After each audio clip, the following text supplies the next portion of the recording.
I'm Pat Doris. Welcome to The Story. You know, after a tragedy happens, it's common to feel like you want to do something to help out or something to stop it from happening again. And there's been no shortage of tragedies lately. Last night, 6 people killed at a Walmart in Virginia. Before that, last weekend, 5 people killed at an LGBTQ+ bar in Colorado Springs. In Portland, gun violence has risen to record levels in the past few years. Both gun violence and mass shootings have risen sharply in the U.S. in the decades that I've been reporting on the news. And sadly, the grim reality seems to be there is just no end in sight. So, what should be done? Well, supporters of Oregon's new gun law measure, that's 114, say the law is their answer, their attempt to slow down these mass shootings. But many people who own and use guns throughout the state say that law just goes too far and in the wrong direction. And a big question remains, will it hold up against the Second Amendment? That's our big story tonight. But first, here's a bit of background.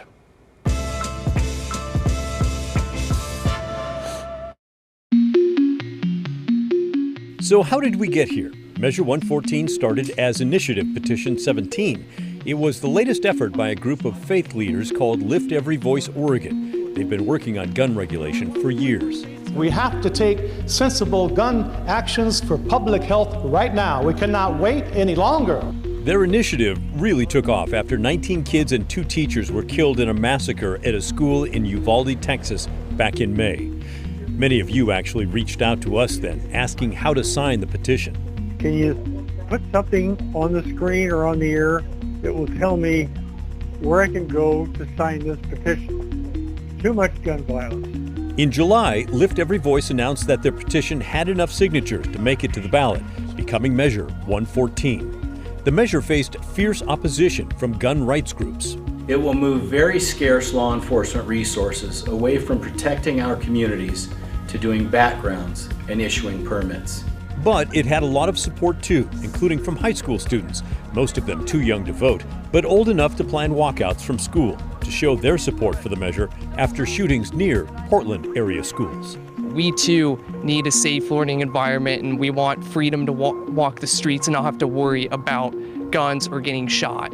In the November election, the measure passed, but just barely. 50.7% of people voting in favor, 49.3% against it.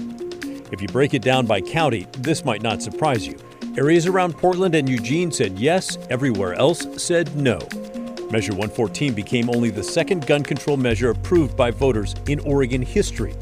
But it only took days for sheriffs in several counties to come out and say they are not going to enforce it, and just over a week for a lawsuit to be filed arguing the new law violates the Second Amendment. And that's how we got here. If, and that's a big if, Measure 114 becomes law in its current form, here's what it would require. In order to buy a gun, you'll have to get a permit. It's expected to cost about $65, and you'll have to complete an approved firearm safety course. You'll have to pay for that one too. You'll also have to submit to a photo ID, get fingerprinted, and pass a criminal background check.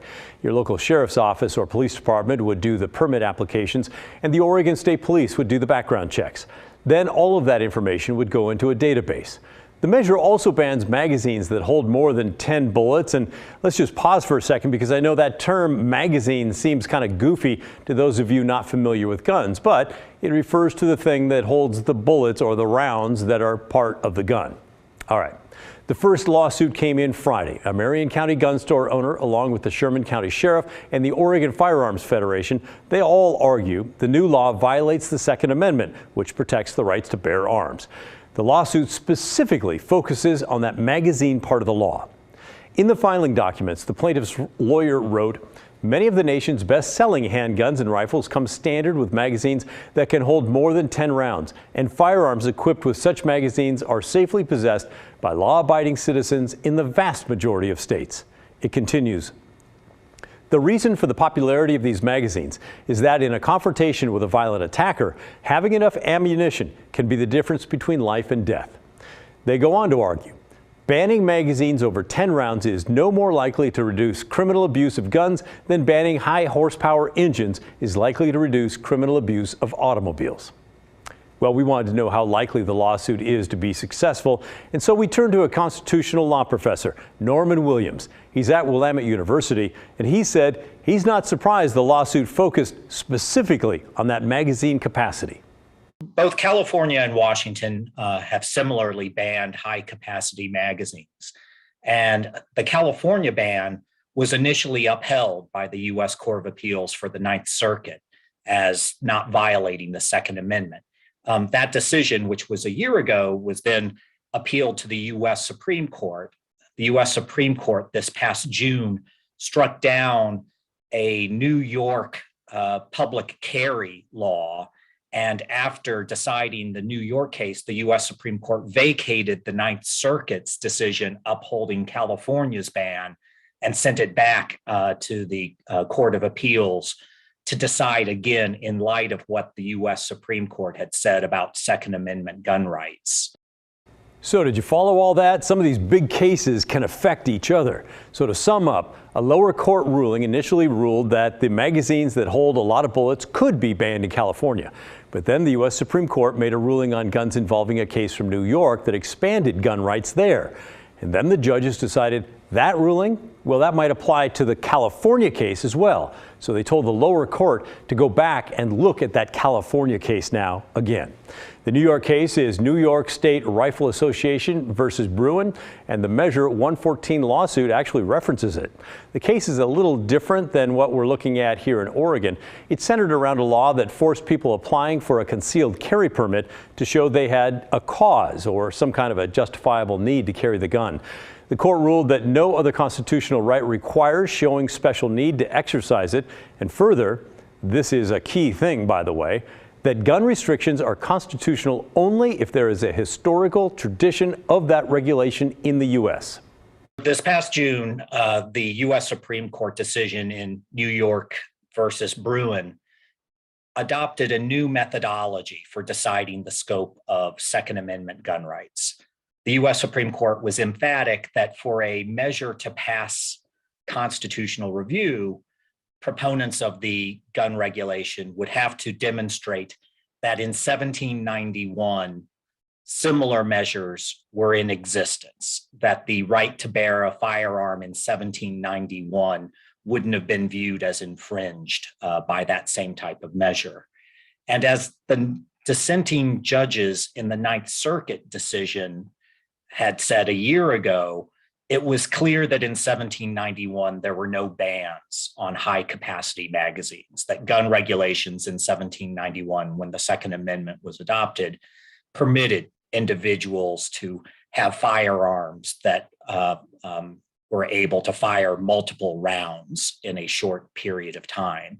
And so in light of that very historically rooted approach to assessing gun rights, I think it's going to be very difficult for Oregon, California, Washington, and other states to be able to survive a Second Amendment challenge to a ban on high-capacity magazines.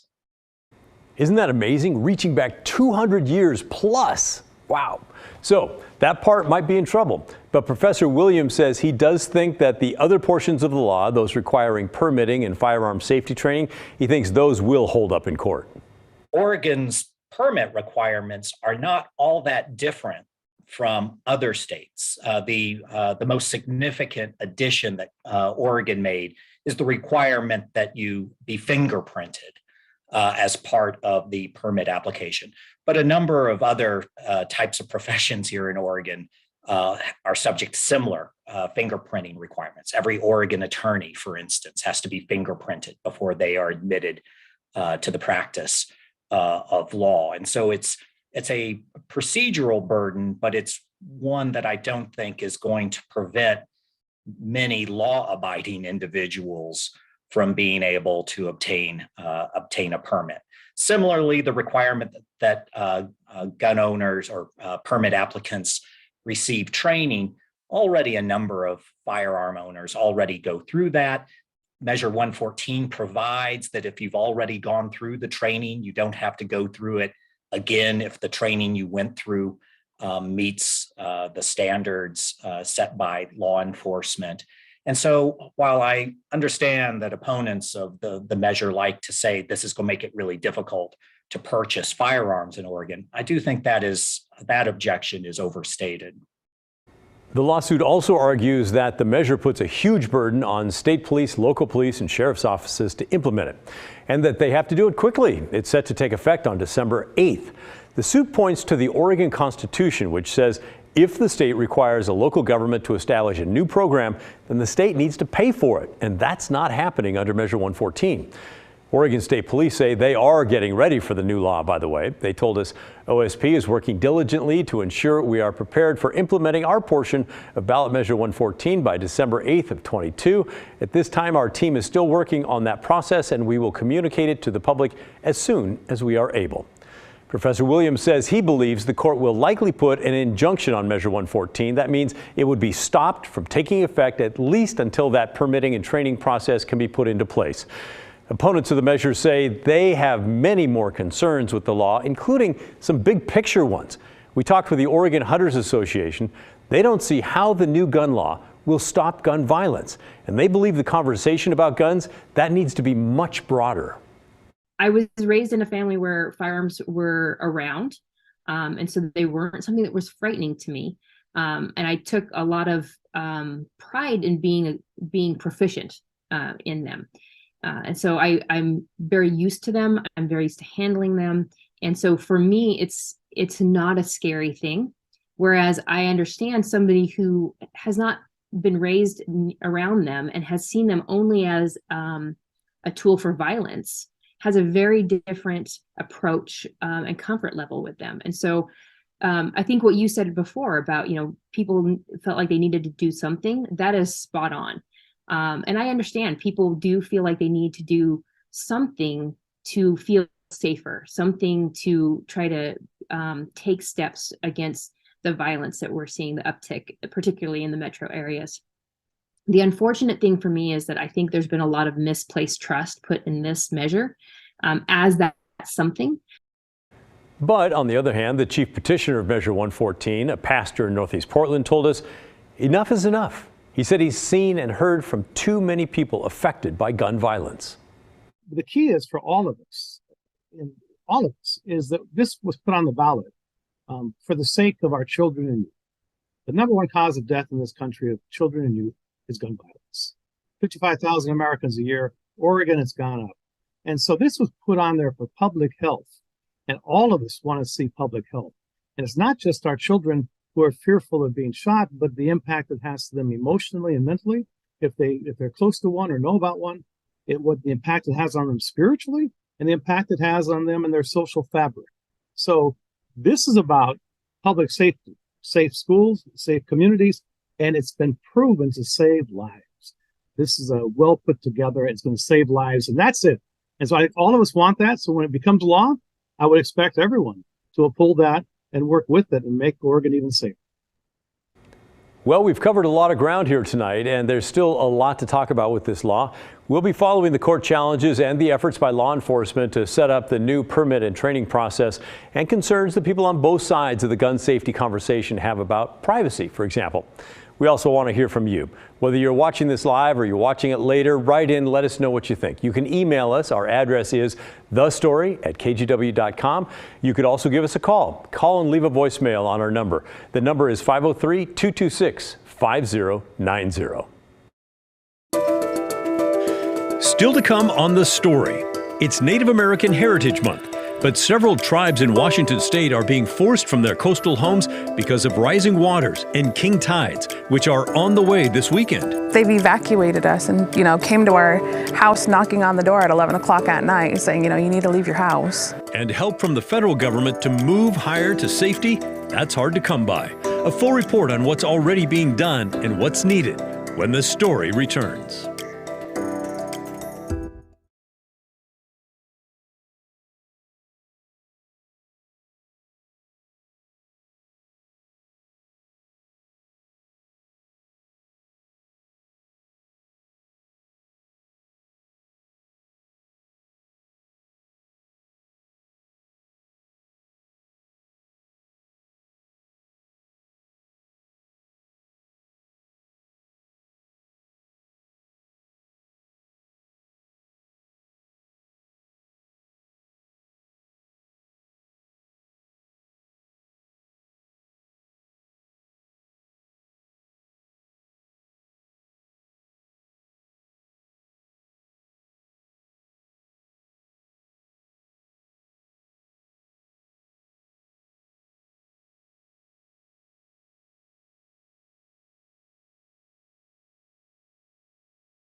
King tides are coming this weekend thanks to our friends the moon and the sun.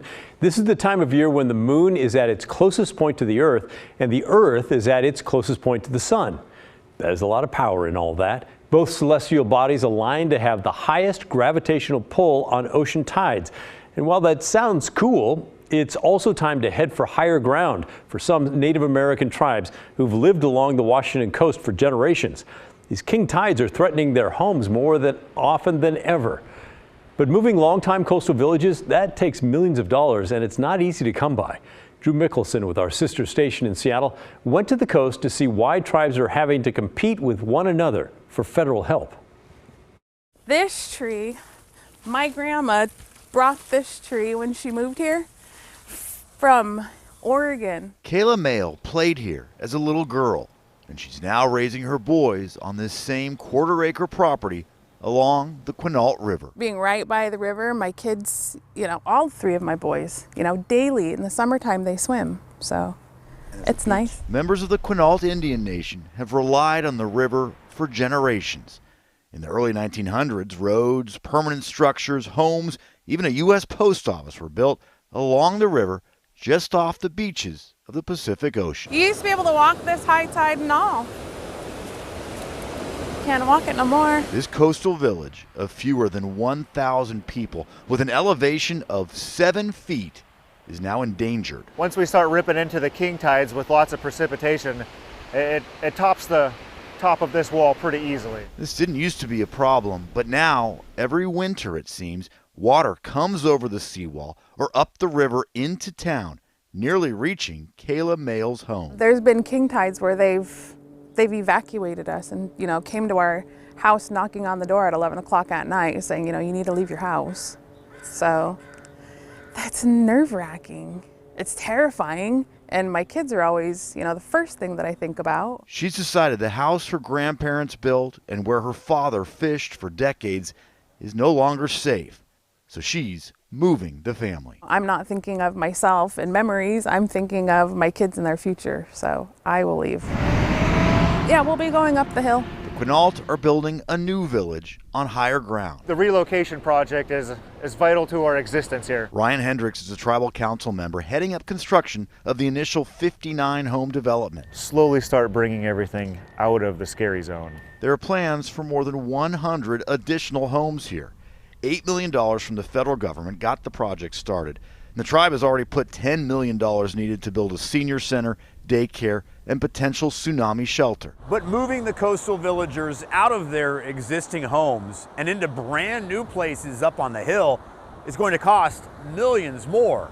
The Quinault tribe says the federal government should help them pay for it. And even the move to up here is something that we don't really want to do, but after hundreds of generations, we're going to need a little bit of help. We have similar situations at Macaw and Quileute, Hoh, Shoalwater, many of the coastal tribal communities.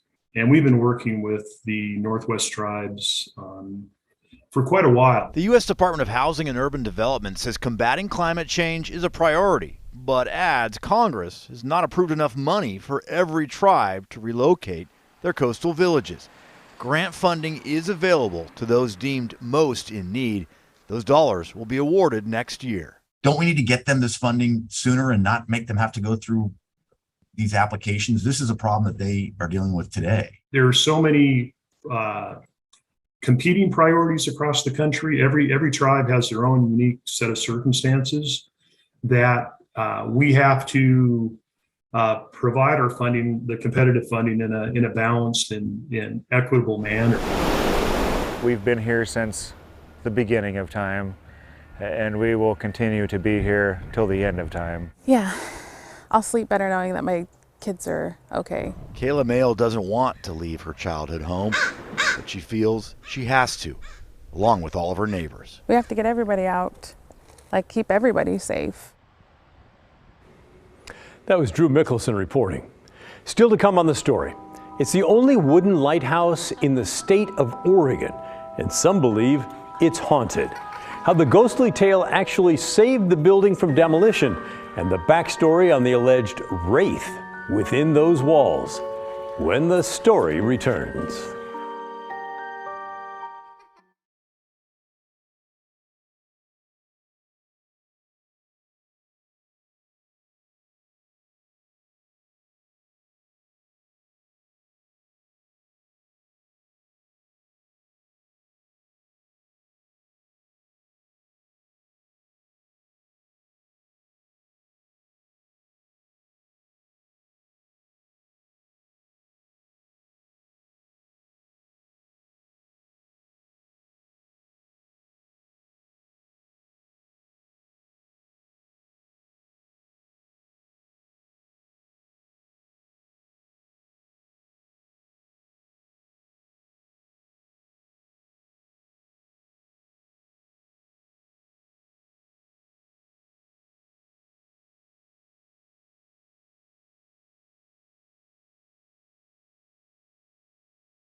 A new episode of KGW's podcast Wicked West is out today. You should check it out. The series dives into the mysterious Northwest folklore. Episode 5 takes us to Newport, Oregon for a ghost story. Today, we share how the legend of the Quinault Bay lighthouse ghost possibly saved the place from demolition in the 1940s. Perched high atop a windswept bluff along Oregon's central coast stands a lonely white lighthouse. It's believed to be the oldest structure in Newport. It's a house with a little light tower in the roof. I mean, it's the only wooden lighthouse in the state. But it's not the lighthouse's modest beauty that has attracted such attention over the last 150 years. Instead, some say its ghostly reputation saved this piece of history from the wrecking ball. People literally formed a human chain around it to stop them. The Quinault Bay Lighthouse was built in 1871, only to be decommissioned 3 years later. It fell into disrepair and was almost forgotten. That is, until a magazine writer gave it new life in 1889. The story is called The Haunted Light at Newport by the Sea by Lishan M. Miller. The short story, published in Pacific Monthly magazine, told a mysterious tale about the lighthouse. Situated at Quinault on the coast of Oregon is an old deserted lighthouse. The article was portrayed as fiction. Its weather-beaten walls are wrapped in mystery. Although no one really knows. Of an afternoon when the fog comes drifting in from the sea. Where author Lishan Miller got her inspiration. It is the loneliest place in the world. It tells about a young girl named Muriel Trevenard, left at a boarding house by her seafaring father. One day, Muriel and a group of kids went to explore the abandoned lighthouse on the hill, where they found a secret door inside. And looked around and they found this weird thing in a linen closet in the upstairs. The wainscoting had been removed and there was a hole that went straight down into the bluff, way down, and they threw lighted bits of paper down it, but they couldn't see the bottom and they couldn't figure out whether it even had a bottom. It was just a pit. And so then a fog came in and they all got all creeped out and decided to go. So they left. But Muriel left her handkerchief in the lighthouse and went back alone to retrieve it. Her friends heard screams and ran after her.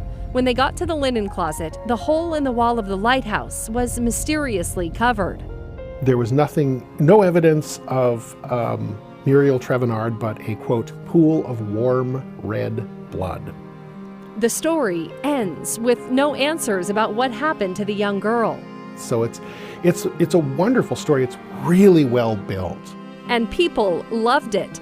The ghost story took on a life of its own, garnering the lighthouse an infamous reputation. In the 1940s, the structure was scheduled for demolition. A group of residents formed the Lincoln County Historical Society in an effort to save it. Of course, part of the reason they wanted to save it was because it had gotten so much attention from this ghost story that was apparently fiction. The group raised money, and with the help of a wealthy industrialist, the lighthouse was spared from demolition. It went on to become a county museum for a time and was ultimately restored as a working lighthouse.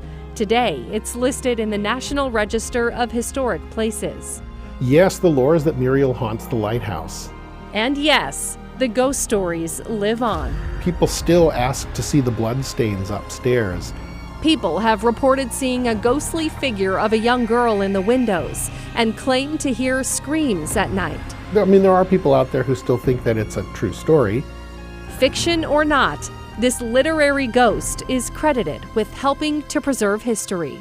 As time went by, the story was forgotten by all but those who joined in that weary search for the missing girl. But to this day it is said the blood stains are dark upon the floor in that upper chamber, and one there was who carried the little handkerchief next his heart till the hour of his own tragic death. The end. It's so good. And so spooky. For the full stories, look for the Wicked West podcast wherever you get your podcasts. You can also see photos and learn much more about the series at kgw.com/wickedwest. You really should check it out. All right, keep sending your questions and comments to thestory@kgw.com. We'll wrap things up right after this.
Ah, yes. In the holiday spirit, Portland's Christmas tree lighting ceremony at Pioneer Courthouse Square is this Friday.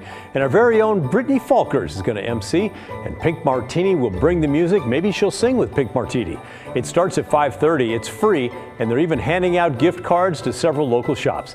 If you can't make it there, you can always watch it live on kgw.com. And a programming note for you, we will not have the story tomorrow on Thanksgiving or on Friday this week. But on Friday, be sure to tune in at 6 p.m. for live coverage of that tree lighting ceremony. Hey, that's the end of our show. Thanks so much for watching. But remember, the story, our story, well, that never ends. I'll see you next week, and have a